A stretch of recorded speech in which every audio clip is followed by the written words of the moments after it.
morning, sixth graders. Hope everybody is doing well today.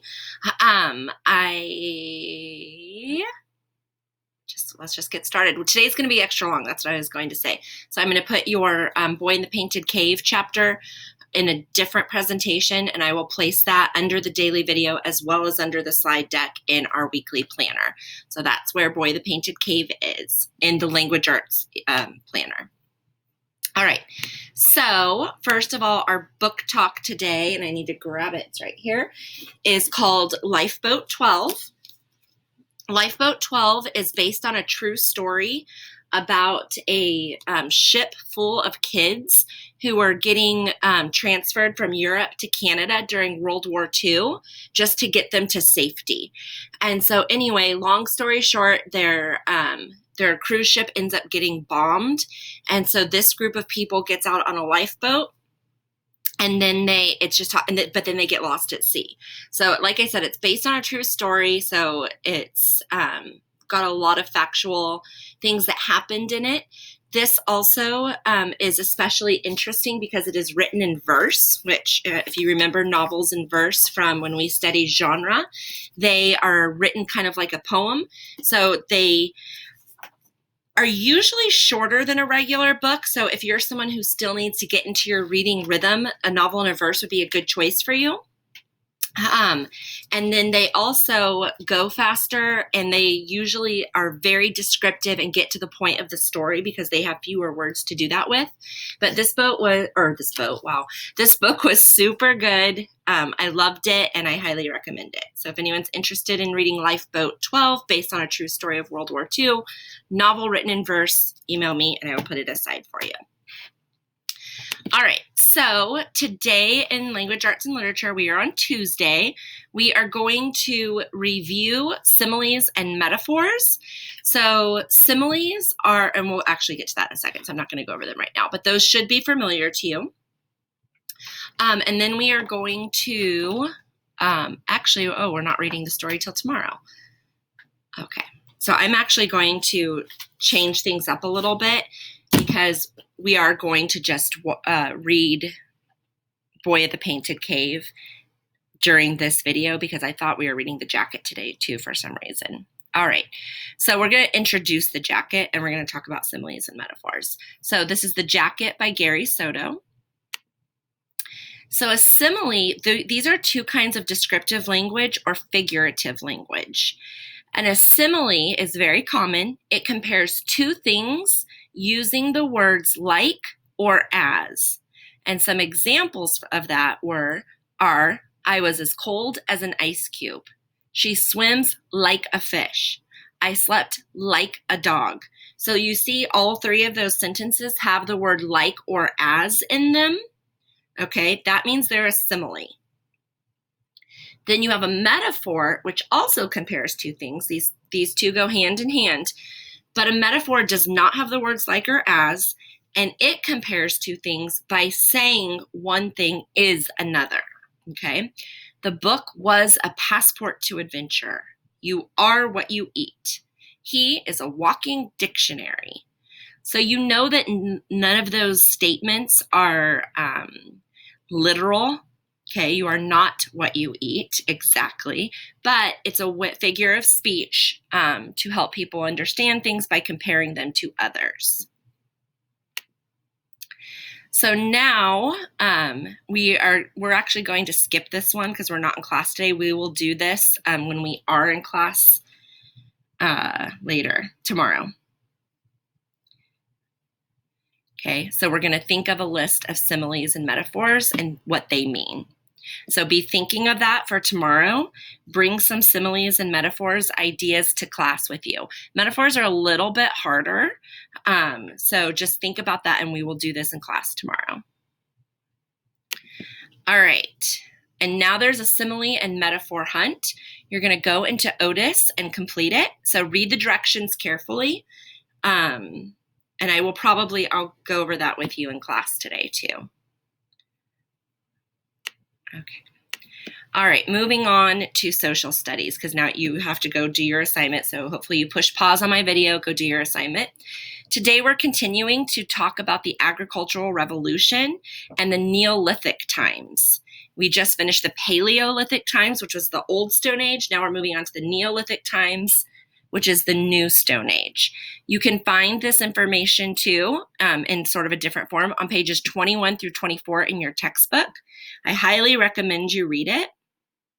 I read it, I thought it was interesting, and it really gave me some good background information on this time period. It's well written, easy to understand. So the agricultural revolution, these are Neolithic early villages, and we're going to watch this early societies video.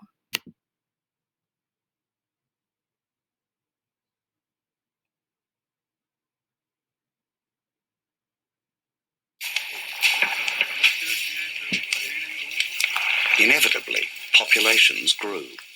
More people, more farming, more food, more people. Humans were living on a larger scale than ever before. It was a huge challenge. People had to be organized. Now they needed leaders. Once you have one biological viable entity living in one village, say 300-400 people living in the village, which means about, say, 100 families, and they don't move, there is naturally someone is going to become a chief, right? So you have the beginning of the emergence of social institutions, having the elders and maybe having a chief, maybe a shaman and so on. At Jef al-Ahmar in Syria, archaeologists uncovered a much larger settlement. In the middle of the ruins, they found a building too large to be a house. Instead, it was used to store large amounts of grain. It's a very big building, circular, and when we began to dig this building, we had to go 2 meters down because the walls under us were 2 meters high. And this building could be used for storage, and the storing is enormous. It cannot be the storing for one people, it's a communal storing. Then you have a bench where people can sit and meet, and probably you had also ceremonies in this kind of house. Families were giving part of their own harvest to a single group granary. Humans had taken a breathtaking step. Our families and clans were united into large organized communities. We were now living in societies with leaders.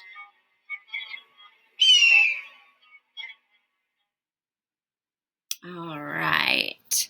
So, and something else that's just interesting that we always need to remember is that those people were so much like us rather than so different, even though they lived so differently. They had friends, they had things that they liked to do, they had things that they didn't like to do, they had favorite foods. They really were people, you know, and so when you think about it that way, I think it makes social studies a lot more interesting. So now our big question is explain how people adapted during the agricultural revolution to survive their environment. And we also want to be able to explain how the use of grains, and that was like the earliest kind of farming, and then farming changed the way of life for hunters and gatherers. Okay, we're going to watch another little video right here.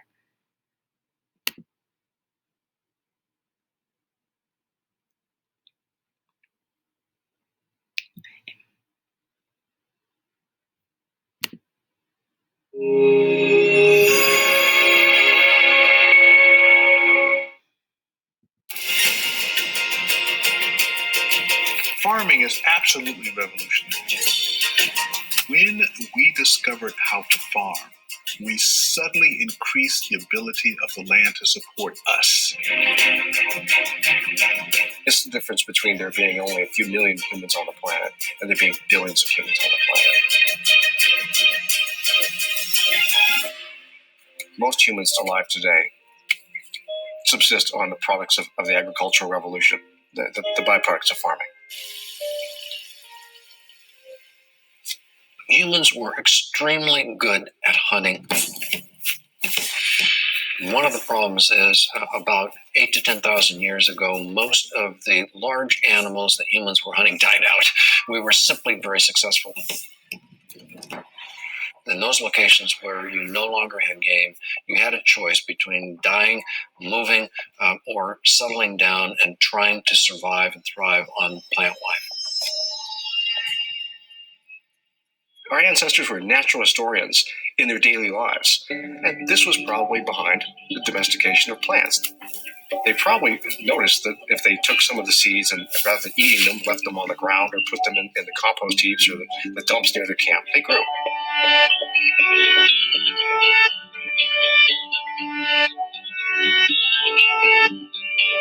Farming arises in many different places, totally unconnected with each other. And that is the beginning of civilization.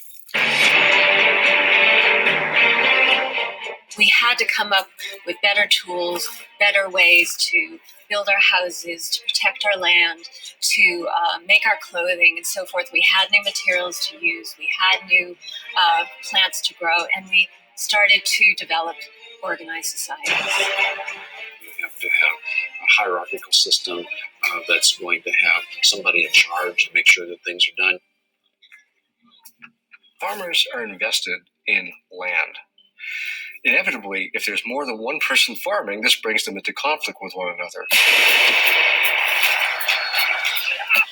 When we moved from hunting and gathering, we stopped being predators and started becoming prey to a great extent. Warfare kind of follows farming as a natural sequence. You have stuff to lose. You have a vested interest. And we needed to create other things to protect that. Farming is the most important ingredient in human civilization. It is the seed from which everything grows. From the first crop to the notion of property, nation states, cities, empires. It is the roots, quite literally, of all society.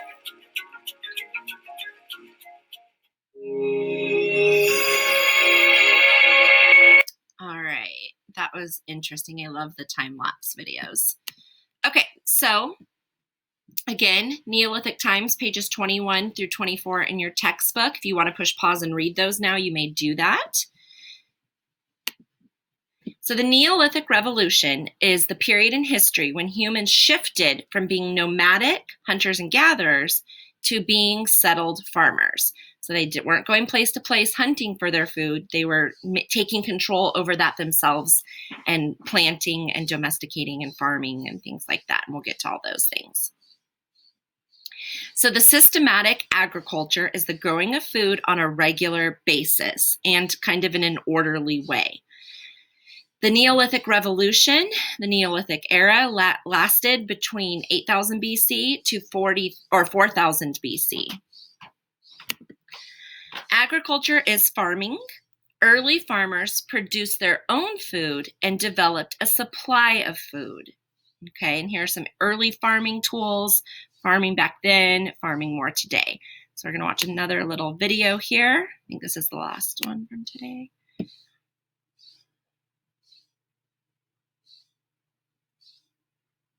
It's a short one. Writing's not that easy, but Grammarly can help. This sentence is grammatically correct. Sorry.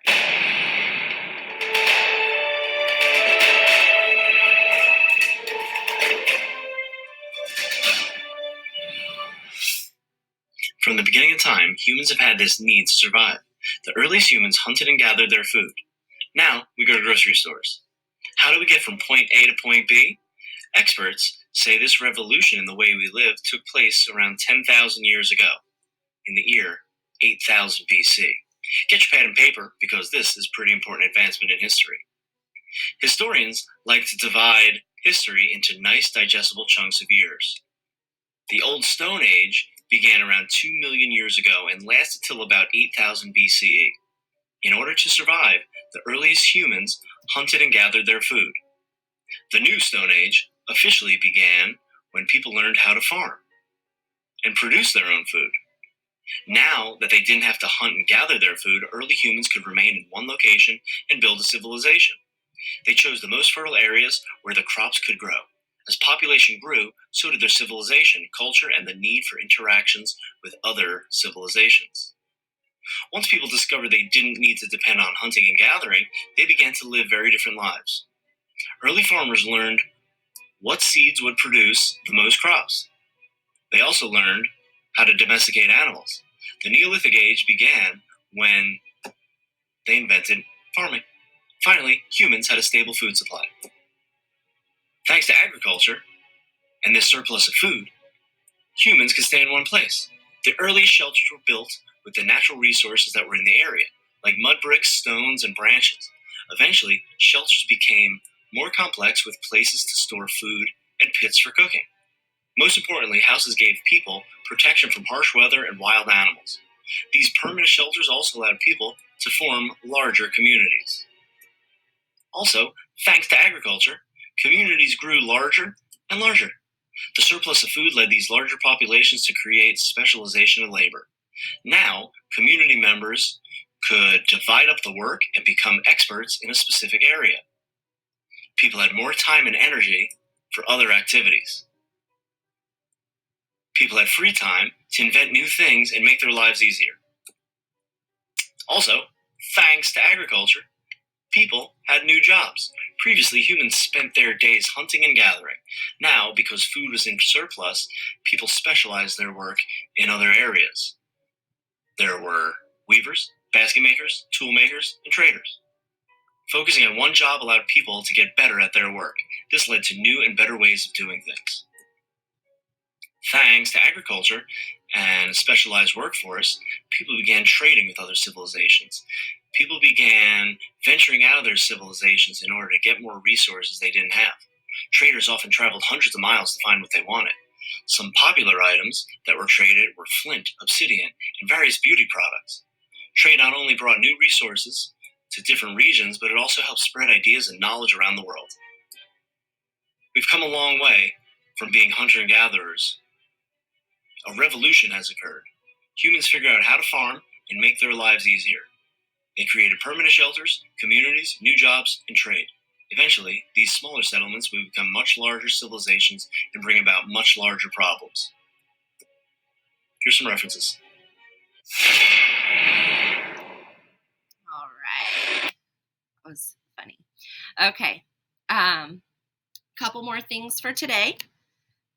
Domestication is changing plants and animals to make them more useful to humans. So along with farming and plants, domesticating animals to use for human consumption and human use was also something that was part of the agricultural revolution. So we're going to watch this little video about a dog, and this is the last one for today. I love dogs. I think you guys know that. So anything having to do with a dog. We just had the most amazing family vacation. Let's go! Oh my God! This is gorgeous.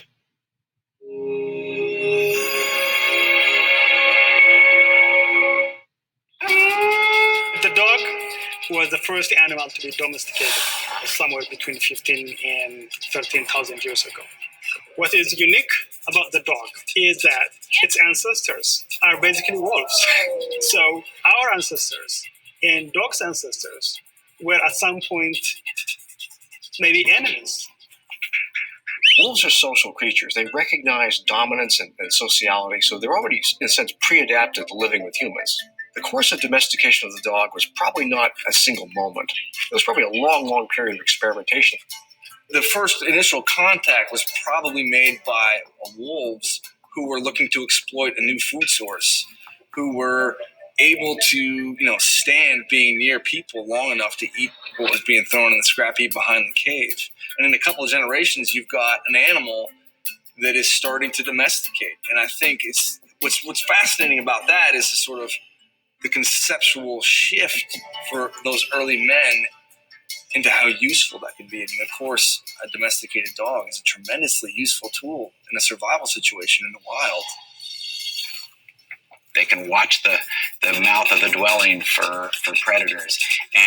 And when humans and dogs begin to hunt together, their capabilities are greatly expanded. The wolf was a much better hunter than we are. So now all of a sudden we have that amazing sense of smell, the ability to track game.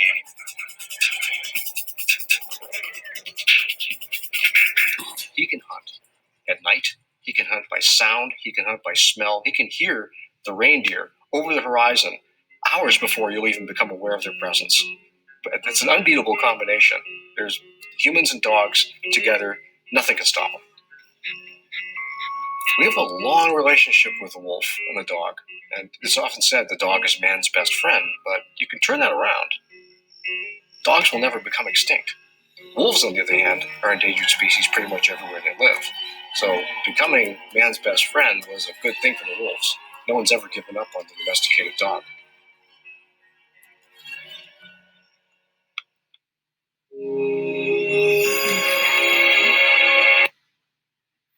All right. And then some reasons why we domesticate animals for food, for work, and for companionship. Okay. Some traits that animals may have to be domesticated. The animal must be willing to live off the scraps of humans and eat many different things. The animals need to grow up fast, or at least faster than humans. The animals must have offspring in confined areas. The animals have to be naturally pleasant. The animals need to be calm. And the animals need to be willing to recognize humans as their new masters.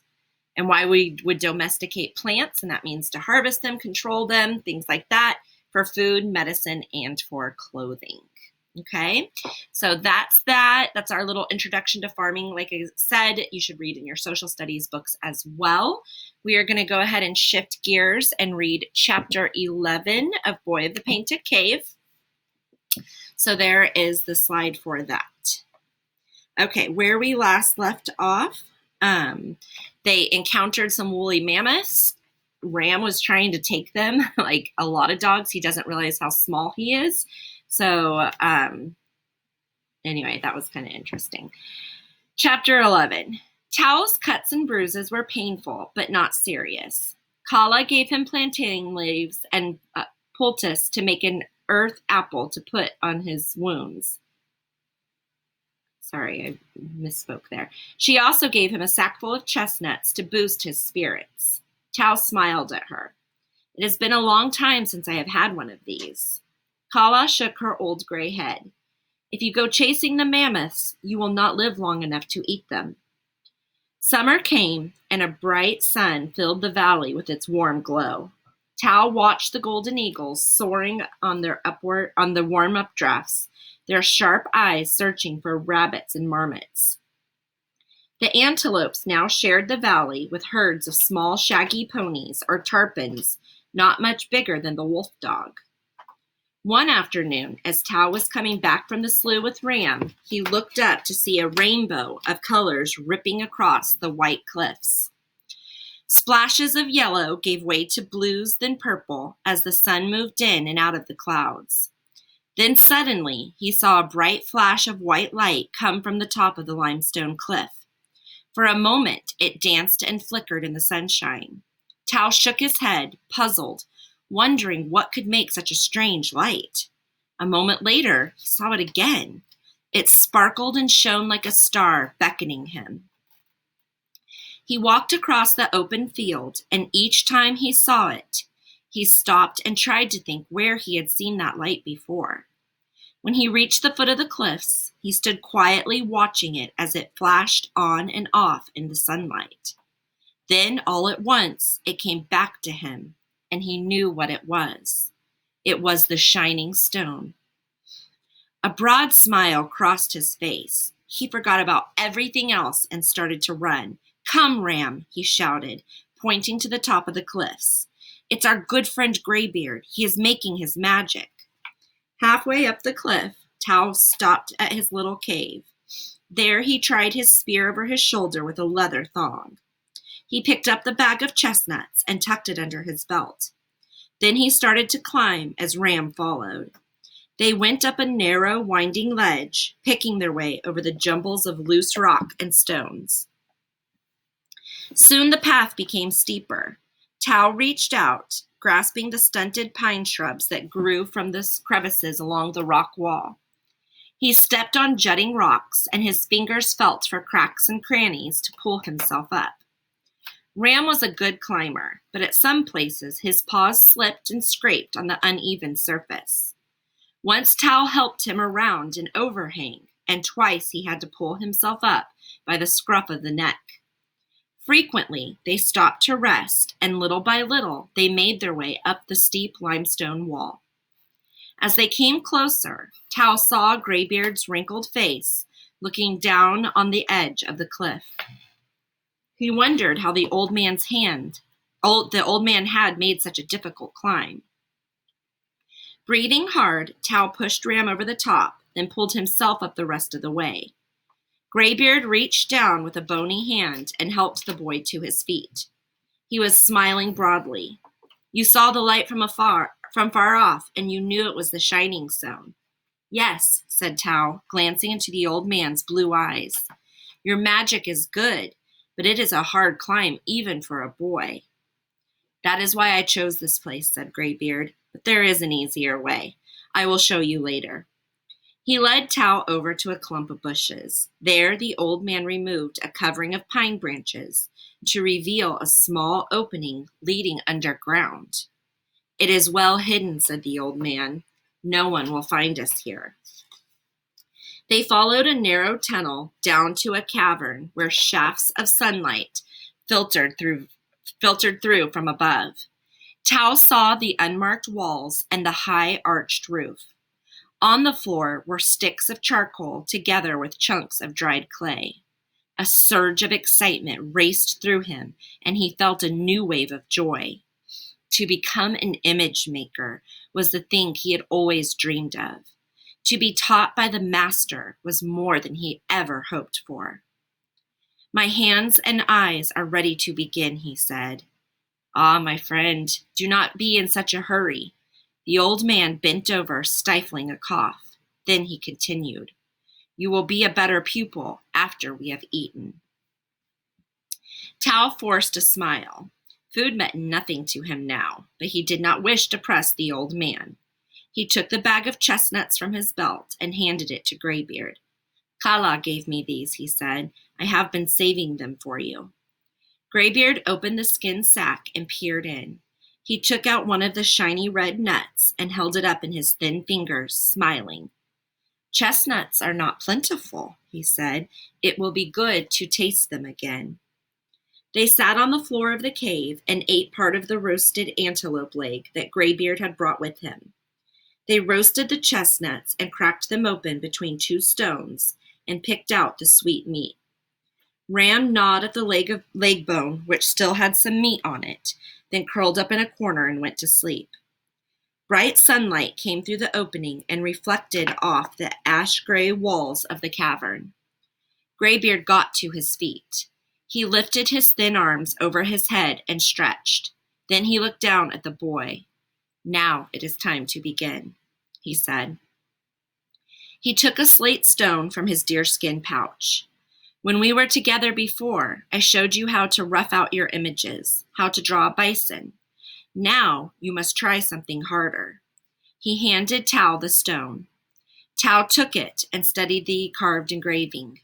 It was the figure of a reindeer with branching antlers and long, thin legs. He knew it would not be easy. He picked up one of the chalks and stepped to the wall. It was clean and unmarked, and he ran the palm of his hand over the surface, feeling the smoothness of it. Then he lifted his other hand and made the first bold strokes, starting with the shoulder and back. The old man stopped him immediately, shaking his head briskly. That is wrong. I have told you, always make your first sketch in charcoal. Black is better, and start with an outline of the body and the head.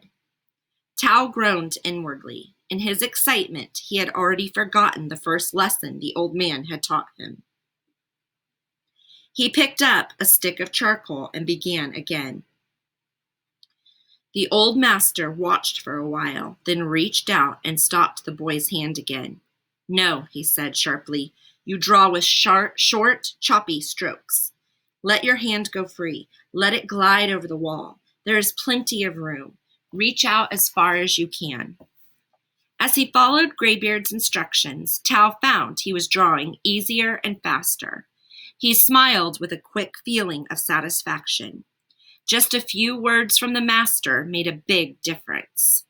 Graybeard nodded. "You are learning, my friend. It takes time, but you are learning." Tao drew the outline of 2 more reindeer before the old man stopped him again. "Now I will show you something else," said Graybeard. He took another graven stone from his leather pouch and handed it to Tao. On it was a sketch of a rhino. Then he brushed his long fingers across the wall. "Look here," he said. "When you draw the rhino, use this bulge as the high part of the back. The hollow place below it becomes the dark area where the head meets the shoulder." Tao did as he was told, outlining a large rhino. When he had finished, he stepped back, his dark eyes wide with wonder. "Look," he said, "it begins to live." Graybeard picked up the charcoal. "Now, if you wish to show many animals together, you outline the first one, and then draw a row of heads and legs, one after the other." Graybeard sketched a bison on the wall, then drew a series of heads and legs close behind it. Again, Tao was surprised. With a few quick strokes, the old master had created an entire herd of bison. He could almost see the flashing eyes and hear the pounding hooves. "It is magic," he said. "Now I will try." The old man shook his head. He walked about the little cavern, stretching his arms over his head. "That is enough for now. Tomorrow I must go to the camp of the lake people. When I return, I will show you how to paint and mix colors. For that, we will need some fish oil, some animal fat and blood, and some eggs and honey." The following morning, Graybeard took Tao west along the tops of the cliffs until they came to a narrow path leading down to the bottom. "It is not so steep," said the old man, "and much easier to climb." They walked across the valley until they came to the river.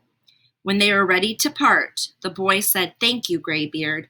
I will work hard to make the bison live on the cave wall. Then someday, maybe I will be nearly as good as you are." The old man smiled, tugging at his beard. "Maybe better," he said. "No one can be better, but I will try." The old man walked away, coughing heavily. Tao called after him, "You will be back soon?" "Do not be impatient," said Graybeard. Tao caught the flicker of a smile. "You have enough to do while I am gone." In the days that followed, Tao practiced his drawings. In between, he collected materials for the next lesson. He searched along the dry stream beds for saucer-shaped stones that could be used to mix paints. He scooped wet clay out of the brook and wrapped it in fresh green leaves to keep it moist and soft. Down at the slough, he caught 2 big fat carp and brought them back to his cave, where he baked them over an open fire and squeezed out the oil. Kala gave him a large seashell, 3 duck eggs, and a jackal skull full of honey. When everything was ready, he stored them in the hidden cave at the top of the cliff to wait for Graybeard's return. They still needed some animal fat and blood, and one day near the edge of the swamp, Ram picked up the scent of a boar. He tracked it into the spruce forest, where he brought it to bay in the middle of a berry thicket. It fought viciously, twisting and lashing out with its tusks. Tao threw his spear with all of his strength. The bear squealed and thrashed about, then lay still. After he skinned the animal, Tao scraped out much of the fat and collected some of the blood in a hollow bone. He cut off the head and the best parts of the meat and tied it together in the skin and brought it back to the hidden cave. Then he stored the blood and fat away to be used for the mixing of the paints. The meat and the rest of the animal he brought back to Kala and the clan people. Soon the odor of roast pig drifted through the little camp as the women speared the legs and ribs on spits and turned them over the open fires. The people were pleased, for it was not often that they were treated to such tasty fare. Even Volt was more friendly. He gave Tao the tusks from the boar's skull to wear around his neck as an amulet and a token of his hunting skills. Tao was happy to please Volt and even Garth. He wished he could tell Volt about Ram and how the wolf dog could hunt. But he knew the leader would not listen, so he held his tongue. Yet he wished that someday Ram could show his worth in front of the entire clan. Then maybe Volt would know the wolf dog was not an evil spirit. All right, so that was chapter 11.